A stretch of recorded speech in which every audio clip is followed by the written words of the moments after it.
Tere ja rõõm kohtuda! Tänases Eesti Eduloo saates tutvustame teile Eesti apteegiketti Apotheka. Me alustame saadet siit Tallinna Raekoja platsilt, kus asub muide nii Apotheka kui ka kogu maailma vanim siiani samades ruumides tegutsev apteek. Seega tulge minuga kaasa ja toredat saadet!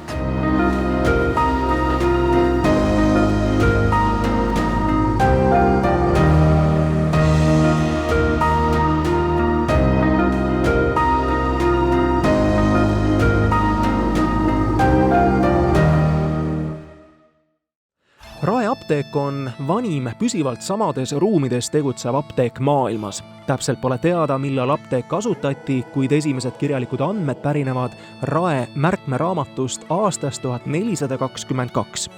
Tänavu möödub Rae apteegil 600 aastat esmamainimisest. Rae apteek kuulus algselt Raele ja apteekrid toimetasid siin rentnikena. Pika ajaloo jooksul on siin ametit pidanud palju väärikaid mehi, aga eriline au kuulub ühele suguvõsale. Aastal 1580 tuli Rae apteeki tööle ungarlane Johann Burkhard Bellavarii de Sikava, kes asus algselt ametisse apteekresellina, aga 2 aasta pärast sai palgaliseks juhatajaks. Tema perekonnas valitses traditsioon, mille kohaselt sai vanim poeg alati nimeks Johann ja ta õppis apteekriks. Nii pärandati Rae apteek isalt pojale ja aastatel 1582 kuni 1911 oli apteek 10 sugupõlve Puhartite perekonna valduses. 1911–1940 aastani kuulus Rae apteek uutele omanikele, perekondadele Lebert ja Schneider. Lebert alustas 1907. aastal siis veel rentnikuna verevaesuse vastase rauapreparaadi Ferratol tootmist. Sellepärast peetakse Rae apteeki ka Eesti farmaatsiatööstuse sünnipaigaks. Birgitta töötab praktiliselt igapäevaselt siin Rae apteegi muuseumis. Birgitta, miks teil krokodill siin lael ripub? Sellepärast, et krokodill oli tegelikult keskaegse apteegi sümbol ja krokodill siis sümboliseeris ja rõhutas apteekri ameti salapära. Arvati ka, et ta kaitseb apteekrit ja tema vara ja tavatseti öelda, et sul tuleb apteekriga hästi läbi saada, et just kui krokodill hoiab sulle silma peal. Milliseid müstilisi võtteid siis keskajal apteeker kasutas? Vanasti raviti tihtipeale kasutades sellist loogikat, et sarnane ravib sarnast.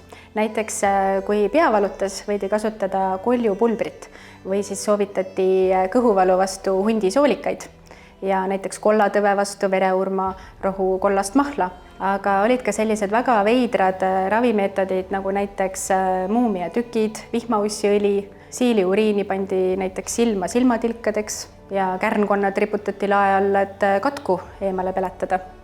Neid kõiki on võimalik siin näha ka Rae apteegi muuseumis? Ja ikka, et Rae apteegi muuseum töötabki tegelikult siis käsikäes apteegiga ja muuseum korraldab nii giidiga ekskursioone kui ka õpitubasid ja muuseumi tegevust toetab Tallinna linn ja meil käivad nii täiskasvanud kui lastegrupid. Kui tulete Rae apteeki oma tervisemuredele ja hingehädadele leevendust saama, tervitab teid kõigepealt Triinu. Mis koht see ajalooliselt tuntud Rae apteek on? Rae apteek on vanim tervishoiuasutus Eestis. Ja mida paljud ei tea, on see, et me oleme täna ka päris apteek. Me müüme nii retseptiravimeid, rassimüüdiravimeid kui toidulisandeid, aga samas on meil müüdil ka veel keskaegseid ravimeid. Nendest näiteks martsipan on pärit 16. sajandist, nii nagu oli siis tablett, aitas nii peavalu kui armuvalu korral ja samuti parandas siis mõistust, kuna sisaldab letsitiini. Ja teine väga kuulus ravim juba keskajast 1467 aastast pärit on meil klarett, mis on apteegi vürtsvein. Millest see klarett siis täpsemalt ikkagi koosneb? Klarett on punane reinivein, millele on lisatud siis erinevaid vürtse. Muskaatõit, safranit, samuti nelki, ingverit, kaneeli, kaldoni juurt ja ka roosuhkurt. Ja punane vein koos siis muskaatõiega on just need komponendid, mis siis teevad hästi rõõmsaks. Ja see oli ka see põhjus, miks siis Rae härrad rääkisid apteekrile välja kõik oma saladused. Ehk siis keelepaelad valla. Nii nagu vanasti apteeker pakkus Rae härrale napsi, pakun mina siis sulle täna. Ahah, on see siis armuvalu või hoopiski mingi tervisemure vastu? See teeb väga rõõmsaks. ja tõesti, meie soovitame teda juua jahutatuna 50 milliliitrit korraga. Ja siis tuleb väga olla ettevaatlik, et millisest seltskonnast te seda tarbite, et need keelepaelad väga valla ei läheks, siis kõik parimad saladused välja ei lobiseks. Terviseks, jaa, või proosit. Proosit. Järgnevad 600 aastat. Järgnevad 600 aastat.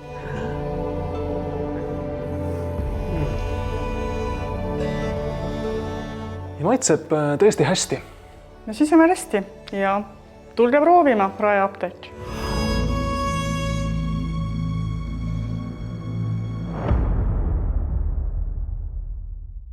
Oleme tulnud Tallinna südalinna, Viru keskusesse, apoteekasse ja räägime juttu apoteeka juhi Marikaga.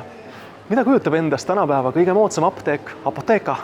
Esmalt mul on väga hea meel sind tervitada apoteeka lipulaevas.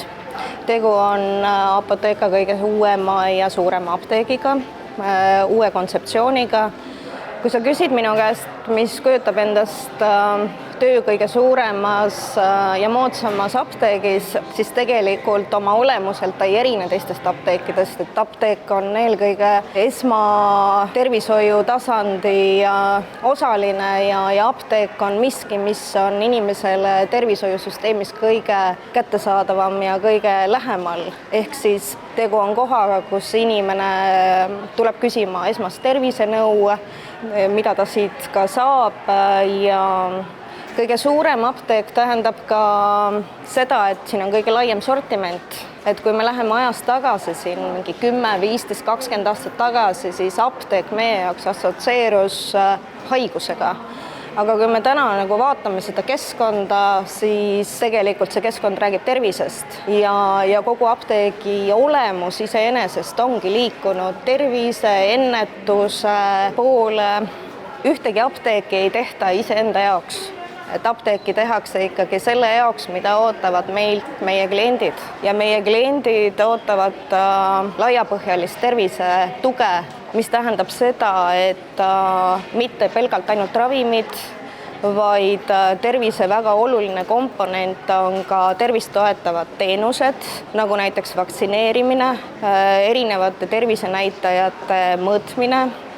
Väga oluline on ka see tervise aspektist vaadatuna, mida ma söön sisse, mida ma määrin endale peale, mis tõttu te näete ka siin väga suurt osakaalu just nimelt toidulisanditel, vitamiinidel, ilukategoorial, aga nendel kõigil on tervisepuudutus. Millal apoteeka üldse alguse sai? Apoteeka sai alguse nagu väga paljud beebid milleeniumil. Apoteeka käib oma 30-ndaid. Paar aastat tagasi tähistasime oma 20. juubelit. Et ühtepidi väga noor, aga Eesti mõistes kahtlemata päris väärikas vanus. Ma arvan, et iga bränd on kirjeldab ka oma vanusega veidi inimest, et apoteeka on ka 30. alguses inimene, kes on õpihimuline, uudishimulik, järgib trende, tahab meeldida ja on suhtlemisaldis. Kuidas apoteeka kasvanud on ja milliseid takistusi te olete oma teel pidanud ületama? Tänaseks on apoteeka apteek üle kogu Eesti 162. Turuosaks me hindame umbes 38% hinnanguliselt. On nii suuri apteeke nagu Viru keskuses olev lipulaev ja on ka väike Palamuse apteek ja on ka Revali Rae apteek, Euroopa vanim apteek. Et me võime julgelt öelda, et me kahtlemata oleme kõige suurem apteegikett Eestis. Märkimisväärseid takistusi pole olnud, et kui sa usud sellesse, mis sa teed ja sind ümbritsevad teotahtelised ja tublid professionaalid, siis see on kõik ületatav.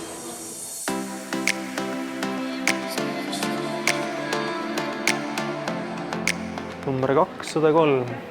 Tänapäeva kõige moodsamas apteegis tuleb kasutada võimalust ja suhelda proviisoriga. Küsin hüva nõu. Teiega kohtume aga pärast pisikest pausi.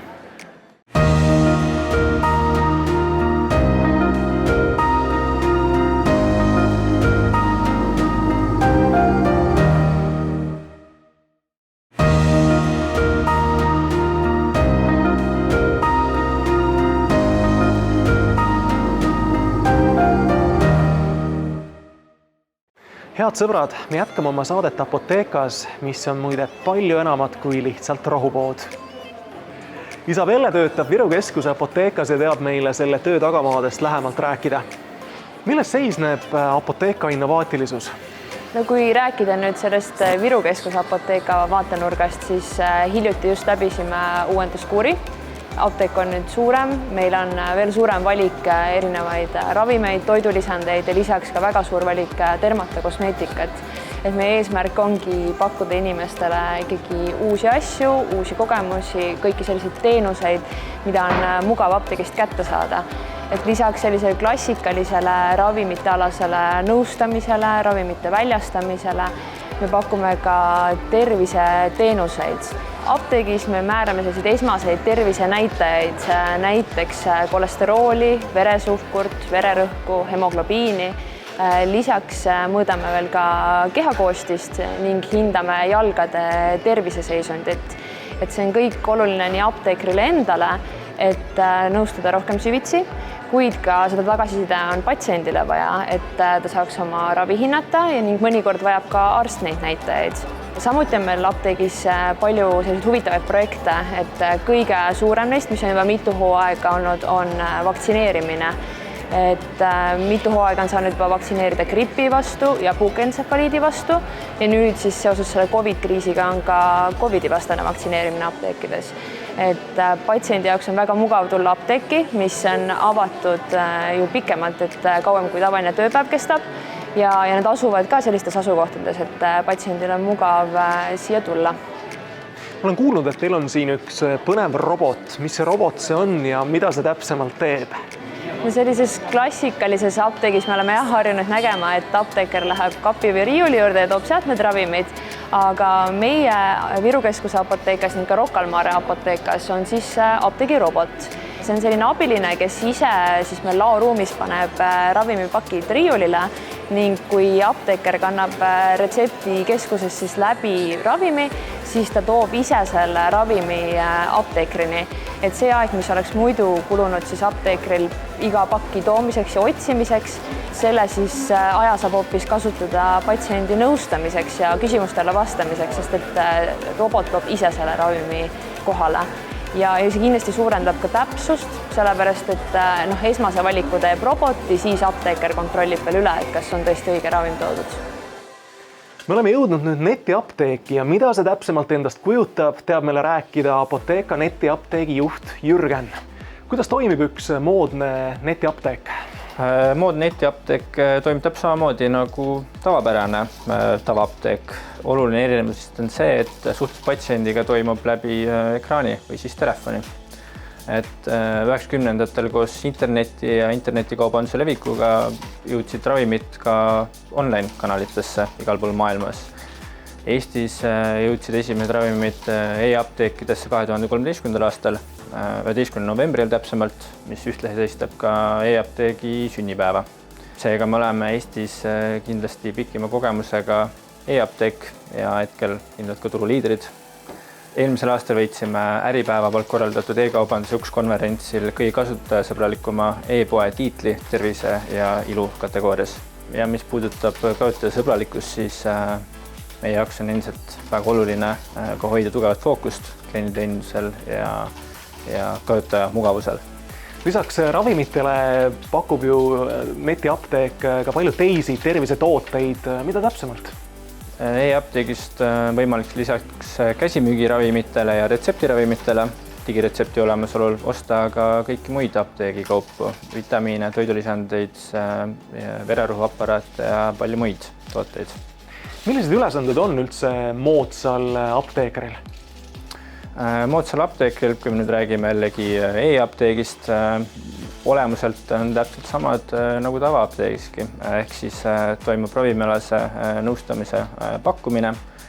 Jällegi nüüd selle vahega, et patsiendi ja apteekri vahel ei ole vahetut kontakti, vaid nõustamine toimub kas telefoni teel või siis läbi chati. Et meie poole pöörab igapäevaselt sadu inimesi erinevate ravimialaste ja tervisealaste muredega, mil siis proviisorid, farmatseudid pakuvad siis nõustamist. Ja nagu ma aru saan, siis apteek on tegelikult ju midagi palju enamat kui lihtsalt müügikoht. Jaa, absoluutselt. Et kui me räägime siin apteegiteenusest, siis apteegiteenuse üks pool on see, et see võib jõuda ka ravimite müügini, tihtipeale juhtubki see nii, aga tänasel päeval on apteek kui esmatasandi tervishoiuteenuse asutus, kuhu patsiendid pöörduvad lihtsalt tervisealaste muredega ja apteekrid jagavad siis nõu, kas siis ravimialast või siis haigusega seotud teemade kohta. Kes on teie peamised kliendid netiapteegis? Meie keskmine klient on 30-ndates, 40-ndates eesti keelt kõnelev naisterahvas Tallinnast, kes tellib siis endale või oma lähedastele vitamiinid, toidulisandid, ravimid kodu lähedal asuvasse pakiautomaati. Siis tellimus jõuab üldiselt järgmisel tööpäeval kohale. Ehk siis see kirjeldab meie keskmist külastajat. Külastajad võib olla ka vanuses 100+, keda me oleme siin koroona ajal näinud, aga ka 18, 17, 16 aastaseid. Et selle mõttes varieerub ühest armust teise, nii nagu ka tavaapteegis. Kuidas tellimused kohale jõuavad? Tellimuse kättesaamiks on erinevaid viise. Selle otsuse teeb siis patsient või klient. Tellimuse vormistamise hetkel siis ta valib kättesaamiskohana kas kohaliku apteegi, pakiautomaadi või siis kontaktivaba kulleri, mis toimetab ta siis tellimuse ukse taha.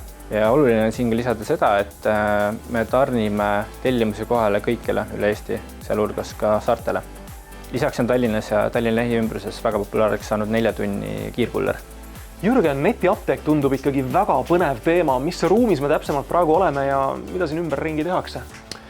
Ja lisaks Apotheka e-apteegile või netiapteegile me pakume ka sellist unikaalset teenust, mille nimi on siis ravimite personaalse pakendamise teenus. Et teenus ei ole midagi unikaalset mujal maailmas, eriti Põhjamaades on teenust pakutud juba viimased 30 aastat. Eestis alustati ravimite personaalse pakendamise teenuse pilootprojektiga 2013. aastal ning teadaolevalt oleme hetkel ainukesed Baltikumis, kes sarnast teenust pakuvad.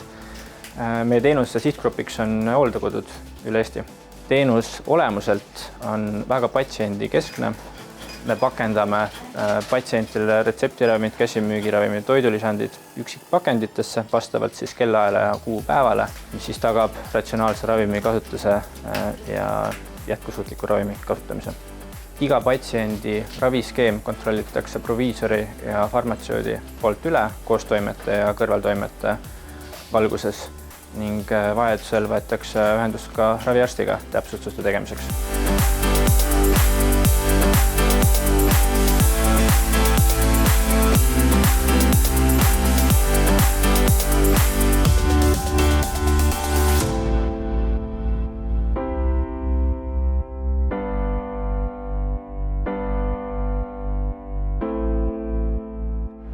Marika, kuuldavasti on Apotheka laienenud ka Eestist kaugemale. Kuhu kohta täpsemalt ja millal laienemine alguse sai?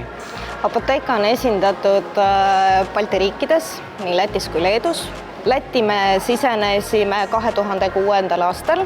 Tänaseks on Lätis 123 apteeki ja Apotheka on Lätis oma suuruselt teine apteegikett. Leetu me sisenesime 2019. aastal. Täna on meil Leedus 14 apteeki, mida ei ole palju, aga meie plaanid on suured ja loodetavasti sügisel on Apotheka apteeke Leedus juba ligi 75. Kus kohas veel peale Leedu ja Läti? Ambitsioonid muidugi oleksid suuremad ja ongi suuremad. Ma piiri kindlasti ei seaks, aga täna veel keskendume me eelkõige oma koduturule ja Balti riikidele. Milline üldse on Apotheka tase võrreldes muu maailmaga? No ma tahaks öelda, et väga kõrge. Aga kindlasti on meil ka šnitti võtta teistest turgudest. Aga kui me mõtleme keskkonnale, apteegi keskkonnale, ostukogemusele, kliendi teekonnale, siis on väga palju järgijaid, just nimelt meie järgijaid.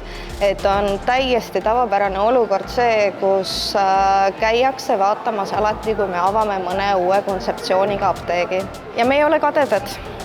Palun, tehke järgi. Aga mis puudutab seda, et kas ja milles on meil šnitti võtta, siis ülejäänud Euroopas täna apteekrid vaktsineerivad ja teevad väga palju muid teenuseid apteegis, mida tänane Eesti õigusruum meil ei luba, aga ma arvan, et see on lähiaja küsimus, kui ka meie tublid apteekrid võiksid teenuseid laiemalt pakkuda. Kas apteekriamet on üldse popp? Mul on hea meel selle üle, et viimastel aastatel on apteekreid järjest enam ka ülikooli õppima läinud ja tervishoiu kõrgkooli. Aga minu soovitus noortele, kes täna valivad, mida minna õppima, on kindlasti minge õppima apteekriks. Arvestades täna ebakindlat maailma, siis apteekriamet on see, mis on alati olnud ja mis alati jääb. Vaadake ringi, milline tore keskkond, kui palju võimalusi. Apteeker olla ei ole pelgalt ravimimüüja, vaid ta tegelikult apteeker on meile kõigile tervisepartneriks läbi kogu meie elukaare. Ma soovin teile edu teie ettevõtmistes ja jõudu tööle! Aitäh! Isabelle, miks sa oled valinud oma töökohaks just Apotheka? Valisin just selle tõttu, et neid apteeke on niivõrd palju, niivõrd erinevates kohtades, need on sellised suured, innovaatilised apteegid, et siin on lausa rõõm töötada. Et ei ole tegu sellise hääbuva apteegiga, et siin on noore inimesena väga palju võimalik areneda. Milliseid arenguvõimalusi pakub sulle töö Apothekas?